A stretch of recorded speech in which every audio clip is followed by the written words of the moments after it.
Police, RAB ও আনসারের পোশাক বদলে যাচ্ছে। এটা একটা খবর আজকে বিভিন্ন গণমাধ্যমে দেখছি। এমন একটা খবর এসছে যে ৩টি বাহিনীর পোশাক বদলে যাচ্ছে। কেন এই পোশাক বদল? এই ব্যাপারে জাহাঙ্গীর আলম চৌধুরী এবং শারমিন এস মুর্শিদ এবং প্রধান উপদেষ্টার বিশেষ সহকারী খোদা বক্স চৌধুরী একটা অনুষ্ঠানে উপস্থিত ছিলেন আইন শৃঙ্খলা সংক্রান্ত উপদেষ্টা কমিটির।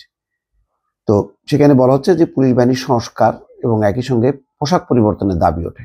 পোশাক পরিবর্তনের কারণ সম্পর্কে স্বরাষ্ট্র উপদেষ্টা বলছেন সবার মন মানসিকতা পরিবর্তন করা জরুরি। সেই জন্য পুলিশ, র্যাব ও আনসারের পোশাক পরিবর্তন করা হচ্ছে। পুলিশের পোশাক হবে লোহার আয়রন রঙের, র্যাবের পোশাক হবে জলপাই অলিভ রঙের, আর আনসারের পোশাক হবে সোনালী গমের রঙের, অর্থাৎ গোল্ডেন হুইট। কবে থেকে পোশাক পরিবর্তন হবে জানতে চাইলে তিনি বলেন ধীরে ধীরে পরিবর্তন হবে। পুলিশকে জনবান্ধব করতে হলে বাহিনীটির প্রশিক্ষণে পরিবর্তন আনতে হবে বলে মন্তব্য করেন স্বরাষ্ট্র উপদেষ্টা।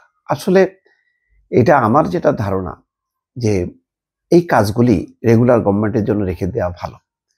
পোশাক পরিবর্তন খুব জরুরি না।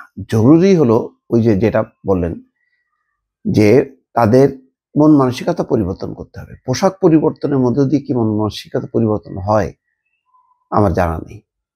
একটা হয়তো কিছুটা প্রভাব পড়ে, কিন্তু মৌলিক কাঠামো অর্থাৎ রাজনৈতিক সংস্কৃতির যদি পরিবর্তন না হয় এবং পুলিশের ভেতরে অভ্যন্তরীণভাবে যদি তারা ইন্ডিপেন্ডেন্ট হওয়ার মানসিকতা, তারা রাষ্ট্রের জনগণের বাহিনী, এই মানসিকতাটা যদি তৈরি না হয় তাহলে যতই পোশাক পরিবর্তন করা হোক না কেন এতে কিন্তু লাভ নেই।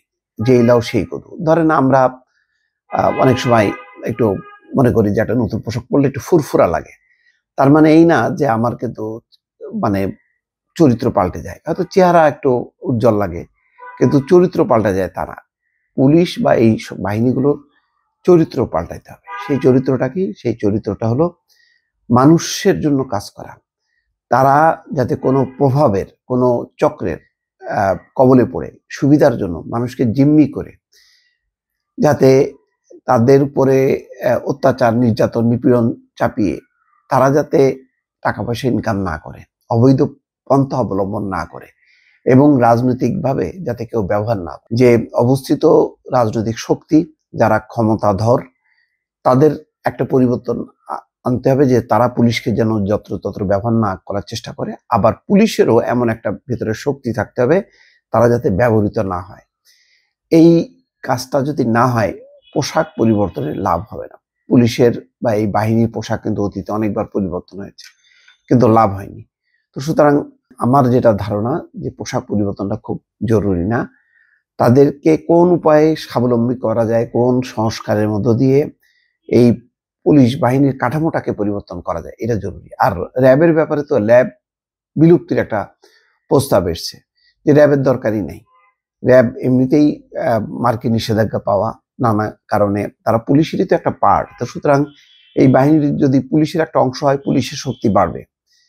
এটা আমার ধারণা যে র্যাবের পোশাক পরিবর্তন, একদিকে বলা হচ্ছে যে র্যাব বিলুপ্তি, র্যাবের দরকার নেই, আবার একদিকে র্যাবের পোশাক পরিবর্তন, এইটা একটা স্ববিরোধিতা।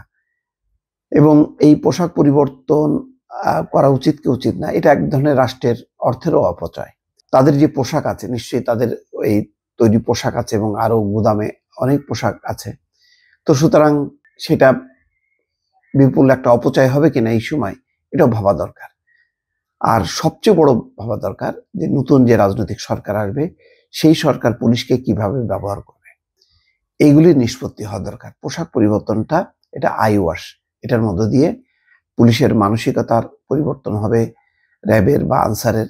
এটা আমার ধারণা যে এটা হবে না। দর্শক ভালো থাকবেন। আল্লাহ হাফেজ।